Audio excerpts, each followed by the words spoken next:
Dear viewers, আমি আপনাদেরকে আজকে দেখাবো সিলেটের বিখ্যাত চুঙ্গা পিঠা তৈরির প্রক্রিয়া। চুঙ্গা পিঠা তৈরির জন্য প্রথমেই যে জিনিসটা সবচেয়ে বেশি প্রয়োজনীয় তা হচ্ছে এই বিশেষ ধরনের বাঁশ, যেটি আঞ্চলিকভাবে ডলু বাঁশ নামে পরিচিত। তারপরেই যে জিনিসটা দরকার সেটি হচ্ছে বিন্নি চাল বা স্থানীয়ভাবে বিরুইন চাল। আগের রাত্রে ভিজানো বিরুইন চাল বাঁশের মধ্যে প্রবেশ করাতে হবে।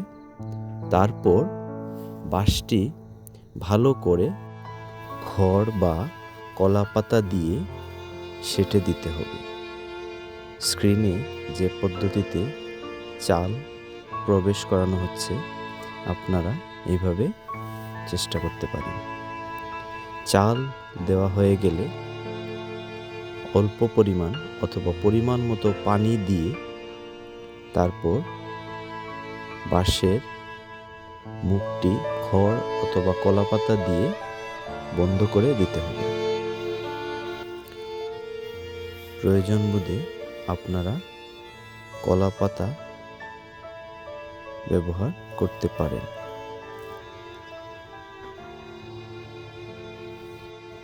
তারপর বাঁশগুলোকে ইটের তৈরি বিশেষ রকমের ভাবে স্থাপন করে খড় অথবা ছই পাতা দিয়ে পোড়াতে হবে। খড় অথবা ছই পাতা যে কোনোটি ব্যবহার করা যায়।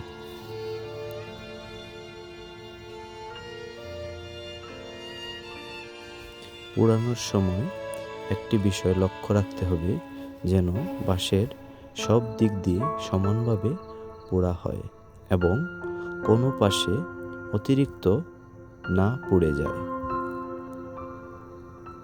সেক্ষেত্রে প্রয়োজন মতো বাঁশগুলোকে এদিক সেদিক করে স্থানান্তর করে নিতে হবে।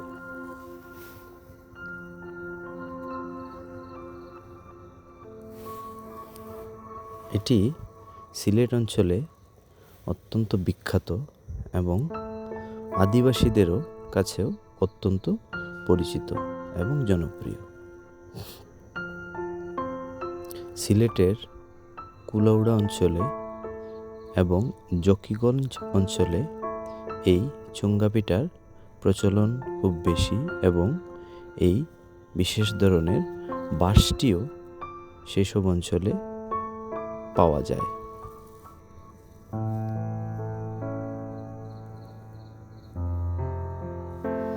চুঙ্গা পিঠা বানানোর প্রক্রিয়া যেহেতু একটি দীর্ঘ প্রসেস, সেক্ষেত্রে আপনাদের ধৈর্য সহকারে প্রত্যেকটি ধাপ অবলম্বন করতে হবে।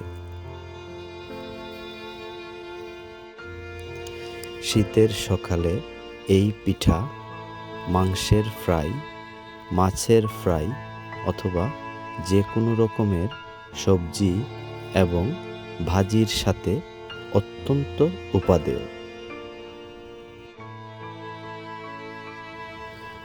চুঙ্গা পিঠা তৈরির সময় একটা বিষয় বারবার লক্ষ্য রাখতে হবে, যেন কোনো পাশ অতিরিক্ত পুড়ে না যায় এবং বাঁশের প্রত্যেকটা অংশে সমানভাবে আগুন লাগে।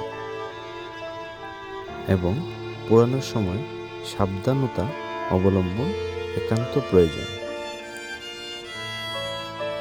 বাঁশের পোড়া হয়ে গেলে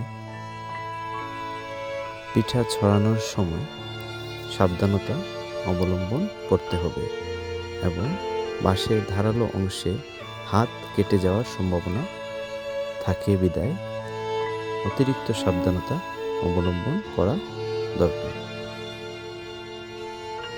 এই উপায়ে আপনারা বাঁশ থেকে পিঠা আলাদা করে নিতে পারবেন।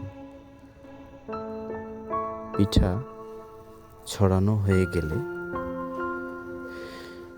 মাছের ফ্রাই, মাংসের ফ্রাই অথবা সবজি ডাল দিয়ে আপনারা টেস্ট করে দেখে নিতে পারেন। ডিয়ার ভিউয়ার্স, এই ছিল সিলেটের বিখ্যাত চুঙ্গা পিঠা তৈরির সম্পূর্ণ প্রক্রিয়া। সবাই ভালো থাকবেন। ধন্যবাদ।